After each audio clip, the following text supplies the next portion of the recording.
Hey, Authenticity. George is with us. George and Sedina Campanelli are the co-authors of the book, and it is entitled Authenticity. He is with us today to answer that question, that burning question. What is it? What do you do with it? Yeah, what do you do? Why do you need it? Once you got it, what do you do? Is it infectious? I hope not, but I hope that it is inviting. You know, the fact of the matter is, one of the things that we've learned in a lot of studies and the work that we've done around the world is that people that have authenticity, organizations that have it, really thrive, and that those that don't, it's kind of like a car without gas.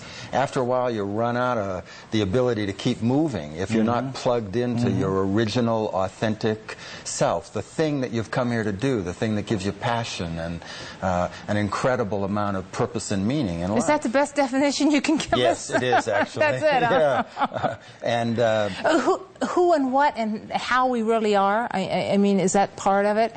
Who we really are? well, sure. I mean, we come in original. And then somehow or another, through school, through society and approval and acknowledgement and all the rest of it, we tend to give a lot of it away. And after a while, we don't know quite who we are anymore. What is it that makes you, you? What makes IBM, IBM? You know, what's the intrinsic ingredient that differentiates us from other human beings and from other organizations? We definitely didn't have it this morning on our open. No. Our open... The open wasn't clicking. We did not have authenticity this morning. We were uncomfortable. As we always are. What are the keys to authenticity, though, George? Can people get it back? Can businesses get it back? Because I know a lot of businesses need that as well. You're anticipating that they've lost it? Yes. Okay. Well, a lot of them have, clearly. I mean, in America today, there's what we call a crisis of confidence. You know, a lot of organizations, after the Enrons and the Arthur Andersons and whatnot, the financial market problems and all the rest of it, people wonder, who can they believe? How do they learn who they can believe? We, interestingly, as we travel around the country, do a lot of talks. Sure. And our agent was talking to one of the chambers in an unknown city that we won't mention, and I know that chambers are dear to your heart. Absolutely. They do such a lot of good. But this guy said, well, why would we want them? What does authenticity have to do with business? Ooh. And that got my dander up, of course, you know, because I think it has everything to do with business. There are 12 characteristics that we've found over the years that when organizations practice them, they succeed, they're more profitable, more productive by a factor of 12. Things like awareness of social responsibility, investment in the future, innovation, attention to the needs of employees and stakeholders. These are essential things, and a lot of companies give lip service to them. Those who practice them, however, really pop through the roof. I would tend to agree with you. And how do you do? Is this teachable, George? Can businesses learn this? Sure.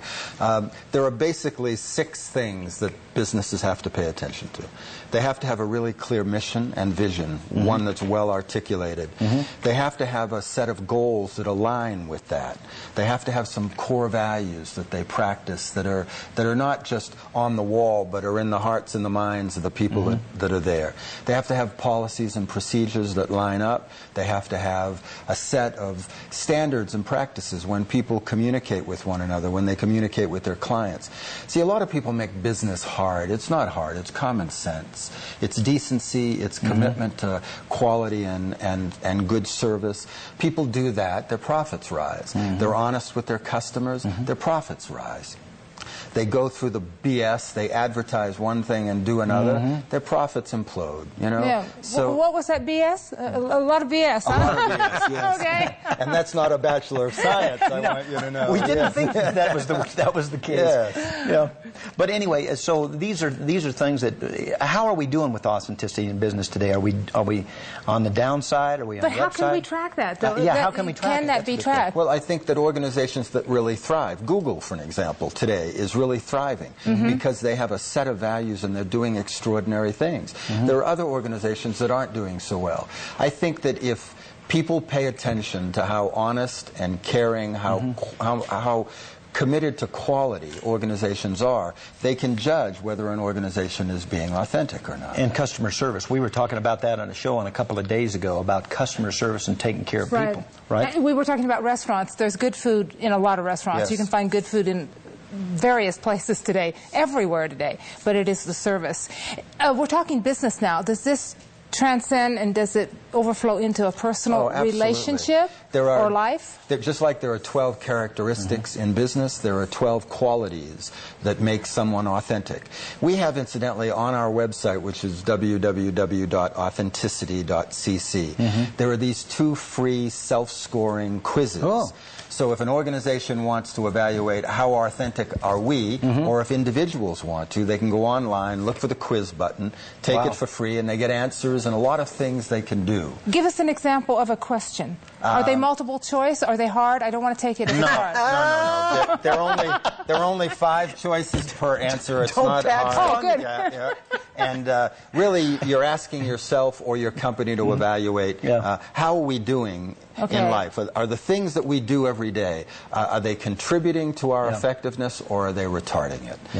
It's a simple test, but the answers are great, and you get your score, and you find out what your score means, and then you also find out what you can do about it. That's a great thing. Of course, the information has been on your screen, and please do that. It's very, very important. Because we were talking about attitudes, too. Really, we're talking about attitude a lot, too, aren't we, George? Yes, we are. Positive attitude. That's good, and that's very good. What about governments?